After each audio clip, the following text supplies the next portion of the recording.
hello guys अनि म चाहिँ बिलबा चौडीकोट बाटो सिमल गाडीमा म चाहिँ त बिलबा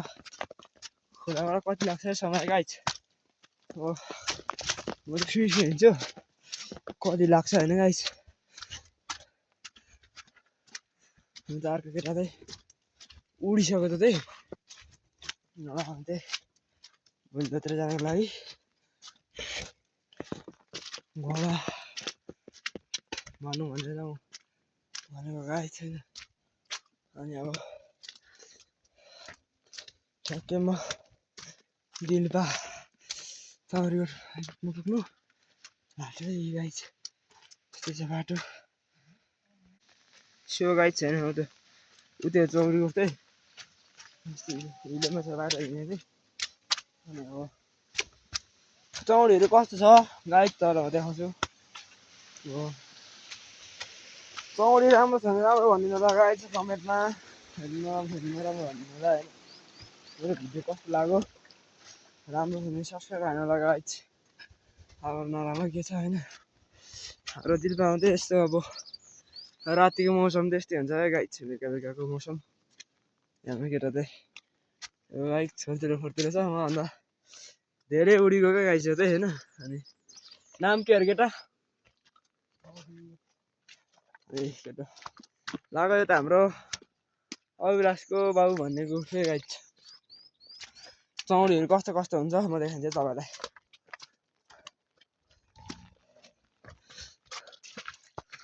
ए हाम्रो केटाले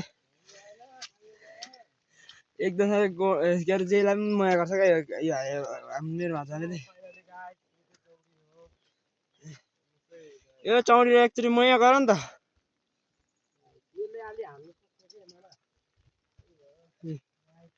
हाम्रो चौडी त्यस्तै छ अभिलाषको बाबुको भन्ने चौडी चाहिँ यस्तै छ है गाई चौडीकोट होइन यस्तै चौडी त यस्तै हुन्छ गाई चाहिँ यस्तो हुन्छ अब यसलाई त दुने टाइम भइसक्यो अभिलाषको बाबुको गोठ गाई छ उतापट्टि अब उता तपाईँहरूलाई म देखाउँछु होइन अब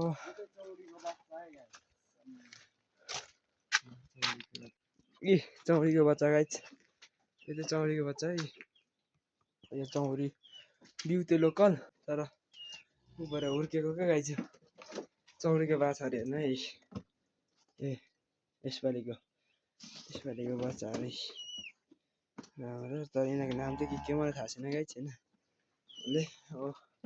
उसको नाम चाहिँ के छ क्या कति छ त्यो चौडीले धान्छ गाई छ म तपाईँलाई अर्को गोठको चौडीको देखाउँछ गाई छ अहिले त गाई दिलपातिरको समय चाहिँ एकदम अब रात परेको समयले गर्दा गाई यस्तै छ है अब बेलुका बेलुकाको समय भएपछि कुहिरोले छोप्छ होइन गाई त्यो माथितिरको सेतो सेतो घोडाहरू जब रात पर्छ दिलबाको अँध्यारो अँध्यारो हुँदै जान्छ गाई अब रात परेपछि अँध्यारो सबै ठाउँमा होइन हामी त यो जङ्गल पार गरेर आइयो होइन अनि अब एउटा बाछा बान्ने डन्ठीहरू है गाई चाहिँ बच्चा चाहिँ बाछा बानेको अब बस्ती चाहिँ यहाँ माथि हुन्छ अब आइको छेउ चट्ट लाएर गाई म तपाईँलाई दिलपा डेन्डी बिमल दाजुको गोठतिर लाग्यो अब गाई बाटो यो तपाईँलाई मात्र देखाएको गाई हाम्रो त गाई यो ऊ त पारेको चुली चाहिँ कुहिरो लागेको त्यो सामुने थाम गाई अनि कोरतिरको डाँडा ढुङ्गा खार्के अनि होमस्टे हेर्नुहुन्छ नि गाई तपाईँलाई म जुम गरेर देखाउँछु है ए होमस्टे गाई अनि अब यो हो महेन्द्र आउँदा बस्ने बसन्दास गोठस्टे त्यो पारेको डाँडाको हो अनि दिलबातिरको हल्दी चल्दी चाहिँ यसो छ है गाई ए दिलबातिरको हल्दी चल्दी आएको अँध्यारो देखियो है गाई तपाईँहरूलाई पनि धापले फुलेको पनि देखाउँछ धापले चाहिँ भने होइन यस्तो हुन्छ है धापले फुलेको चाहिँ अझै मलाई खोलै छैन है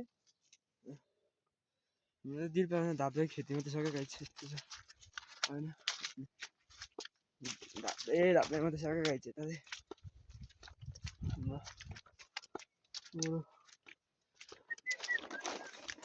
मेन काउन्टिङको भ्लगमा गाइज लाइक सब्सक्राइब गरौँ सो गाइस यो त बिच बाटो चौडो छ है हाम्रो भान्जाले देखाउनु अरे चौडीकोट त्यही अब यो चौडीकोटमा के छ हेरौँ त्यो पारिको चौडीकोट होइन अर्को उता दिन्छ चौडीकोट त्यही विमान राईको उतापट्टि डेन्डी शेर्पाकै डेन्डी शेर्पा पनि यसरी लुङ्गा गएको है गाइस तपाईँहरूलाई म शेर्पाको डोनर अब यो मैले डोनर गएको छु देखाउँछु है गाइज तपाईँहरूलाई म चौडीकोट पुगाएपछि चौडीको छुर्पी कसरी बन्छ चौडी कसरी दिन्छ सबै म देखाउँछु है गाई तपाईँहरूलाई यो त गाइज आजको समस्या धरी अब दिनको गौरव भएपछि यसरी पानी परेको छ है दिनमा चाहिँ हो अन्त अब दिलमा तर्यौँ फेरि डेन्डी गाउँ भन्ने डेन्डी बस्तीतिर पुग्यो है गाइज त्यो गाइज दिलपातिर लाग्यो चौडीकोट